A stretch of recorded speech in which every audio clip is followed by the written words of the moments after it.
George Soros is a thug who's deployed as an economic hitman for the British Empire. He was trained at the London School of Economics and later picked up by an associate of the Rothschilds. He will then use the funds handed to him to launch financial warfare, stealing billions of dollars, and then, using some of these proceeds, finance programs such as drug legalization, euthanasia, and political cults such as MoveOn.org to destroy a nation's ability to resist imperial rule. But of course, Soros' demented thinking should not solely be attributed to himself, but rather, it was partially generated by his handlers during his formative adolescent years. These are pictures from 1944 of what happened to George Soros' friends and neighbors. You're a Hungarian Jew who escaped the Holocaust by posing as a Christian. Right. And you watched lots of people get shipped off to the death camps. Right. I was 14 years old. And I would say that that's when my character was made. In what way? That one should think ahead. And one should understand and anticipate events. And when one is threatened, it was a tremendous threat of evil. I mean, it was a very personal experience of evil. My understanding is that you went out with this protector of yours who swore that you were his adopted godson. Yes, yes. Went out, in fact, and helped in the confiscation of property from the Jews. Yes, that's right, yes. I mean, that sounds like an experience that would send lots of people to the psychiatric couch for many, many years. Was it difficult? Not at all. Not at all. Maybe as a child you don't see the connection, but it created no problem at all. No feeling of guilt? No. For example, that I'm Jewish, and here I am watching these people go. I could just as easily be there. I could be there. None of that? Well, of course, I could be on the other side, or I could be the one for whom the thing is being taken away. But there was no sense that I shouldn't be there, because that was, well, actually, in a funny way, it's just like the markets. That if I weren't there, of course, I wasn't doing it, but somebody else would be taking it away anyhow. And it was whether I was there or not, I was only a spectator. The property was being taken away. So I had no role in taking away that property. So I had no sense of guilt. After being psychologically prepared through his collaboration with the Nazis, George Soros naturally traveled to England in 1947 to seek further training at the London School of Economics. There he became the protege of radical positivist Karl Popper, who influenced Soros' latter project, the Open Society Institute, which coincided with Popper's imperial view that empires have the absolute right to launch wars against the so-called uncivilized Third World to establish peace, just as the British East India Company established peace by enforcing their opium trade on China with gunboats. Now we have a global capitalist system. The power of the states is greatly reduced, which incidentally I applaud. But nevertheless, there isn't an international political process to keep pace with the internationalization of our economy. Left alone, states do not maintain peace. We need an international organization aimed at keeping peace. In the 19th century, we had a global capitalist system, and it was Great Britain representing the imperial power that maintained stability. Currently, we have no system of peace. In some ways, the 19th century version of the global capitalist system was more stable than the current one. There were imperial powers, Britain foremost among them, that derived enough benefits from being at the center of the global capitalist system to justify dispatching gunboats to faraway places to preserve the peace or collect debts. To no surprise, after his civilized training in London, Soros was soon to become the Anglo-Dutch oligarchy's most devoted monkey. according to former associates. George Soros was given his startup money to launch the offshore quantum fund NV by none other than Baron Edmund de Rothschild's right-hand man, George Karl Weiss. With funds of this type, Soros would conduct financial warfare through derivatives and currency speculation.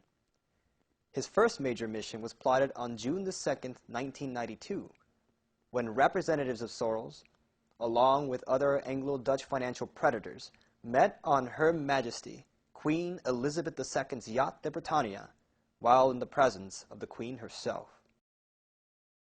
The task was to rip apart Europe's financial structure to maintain stable exchange rates, then known as the European Rate Mechanism, and replace it with the Maastricht Treaty, which established the euro as the single European currency, hence putting full financial authority in the hands of one central bank controlled by the Anglo-Dutch financial establishment.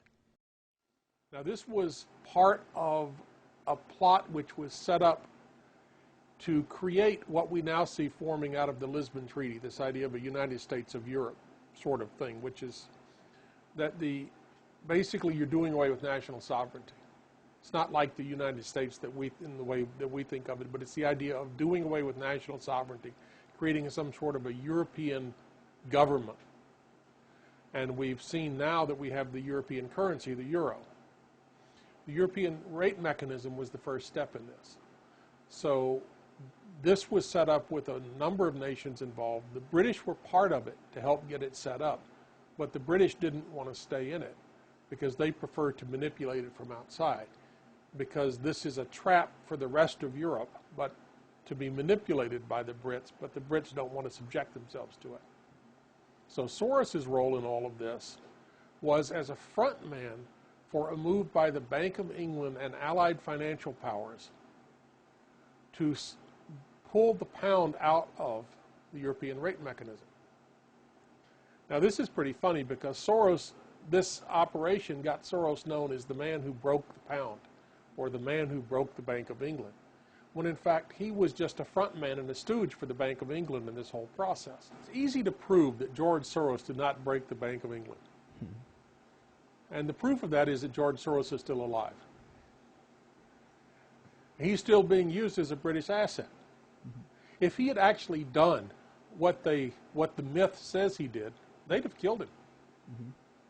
You know, that's the way it works. You don't take on that power and get away with it. So the fact that Soros is walking around doing their bidding today proves that he never did. He was always an agent of theirs. He's always been a front man and a stooge for the British Empire.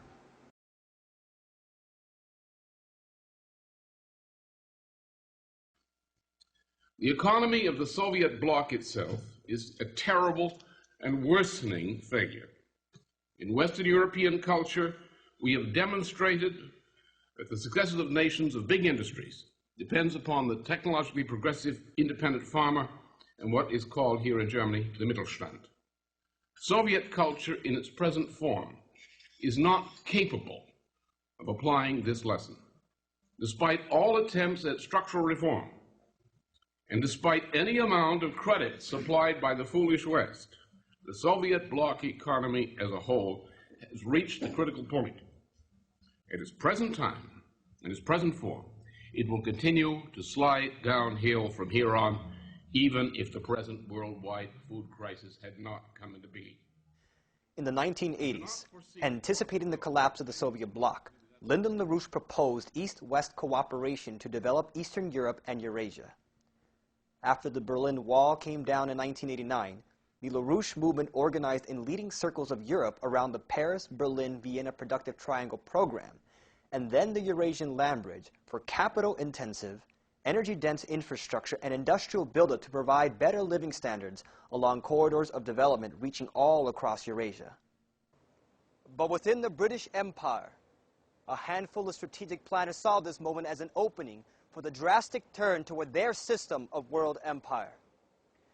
Just as the statesman Lyndon LaRouche was being forced into jail in the most disgraceful, fraudulent trial in American history, the same Anglo-Dutch forces that had moved to destroy LaRouche unleashed their golem, George Soros, upon Eurasia.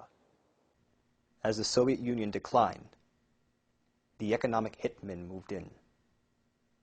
Poland, with the registration of Soros Stefan Batory Foundation in 1988, was ground zero for the European test run of Harvard economist Jeffrey Sachs' shock therapy model. This program, a Shaktian monetary austerity, slave labor, and the wrecking of benefit and pension guarantees for state workers, would be used throughout the region to implement free market looting. George Soros was in the midst of the effort to cultivate a new leadership which would implement the radical free market model even before the Soviet Union cracked. In 1990, he financed foreign jurists and economists to prepare documentation in support of the Stalin Plan, also known as the 500 Days Plan for shifting the USSR to free market economics, shutting down the Soviet military-industrial economy, and imposing budgetary discipline. Academician Leonid Balkin and then Soviet Finance Minister Valentin Pavlov blocked full adoption of the Stalin Plan in 1990. But the next year, its foreign sponsors saw a new chance.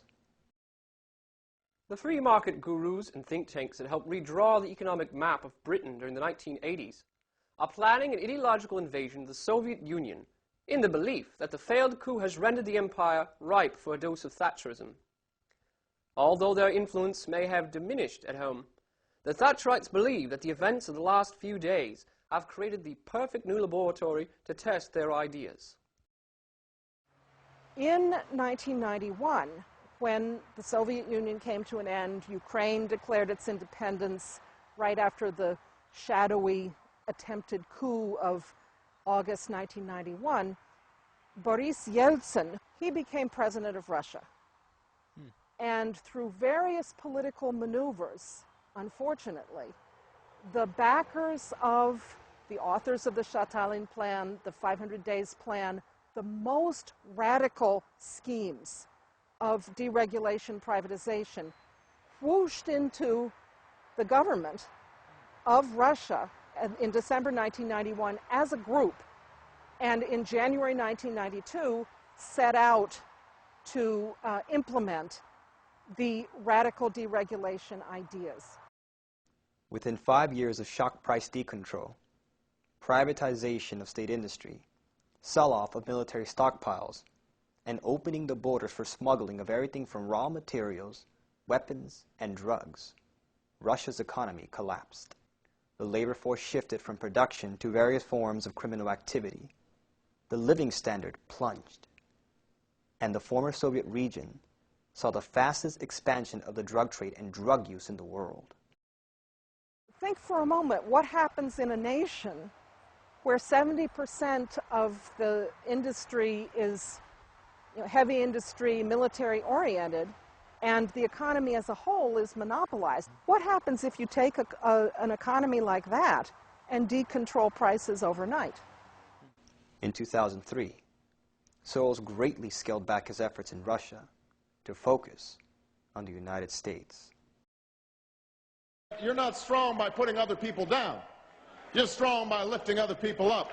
That's our responsibility. The disgusting impotence of the Democratic Party with the ongoing presidential election represents Soros' methods of popular subversion in the field of U.S. politics. It was MoveOn.org, an organization largely funded by Soros himself, that played a significant role in Obama's capture of the nomination, despite Hillary Clinton's clear command of the popular vote. MoveOn.org got its start by leading the charge to censure President Bill Clinton, as the fascist wing of the Democratic Party fed the media frenzy to destroy him over the Monica Lewinsky scandal in 1998. This was a setup, reacting to Bill Clinton's echo of Lyndon LaRouche's call for a new Bretton Woods in the face of an exploding financial crisis. Recognizing the ignorant qualities of MoveOn, Soros and his associates contributed over $6.2 million to the organization in 2003. By 2004, MoveOn was practically owned by George Soros. During that period, the MoveOn crowd heavily promoted a professional loser, Howard Dean, for president. In 2006, MoveOn waged a campaign against Dick Cheney's Halliburton, dropping Halliburton stock to a meager $26 a share. While MoveOn railed, Soros gradually bought almost 2 million shares of the deflated stock, eventually comprising over 2% of his total portfolio and establishing Halliburton as Soros' biggest investment that year. Almost suddenly, MoveOn's crusade against Cheney's war fell silent. Halliburton's stock value gradually increased, and Soros made another killing, almost $40 million in profit off of the very grouping he pretended to despise. This is the character of that demented creature, George Soros, a creature who operates not of his own volition, but on orders which he receives from the British Empire. Their intention, knowing that their globalized free trade system has come to an end, is to prevent a Franklin Roosevelt-style presidency at all costs and to replace it with a system of world empire. Therefore, those associated with Soros and his MoveOn.org cult must come to recognize their foolishness and sever all ties to this amoral Nazi collaborator. Because if you succeed in falling into their trap, then into the fiery depths of hell will they take us all. Move on.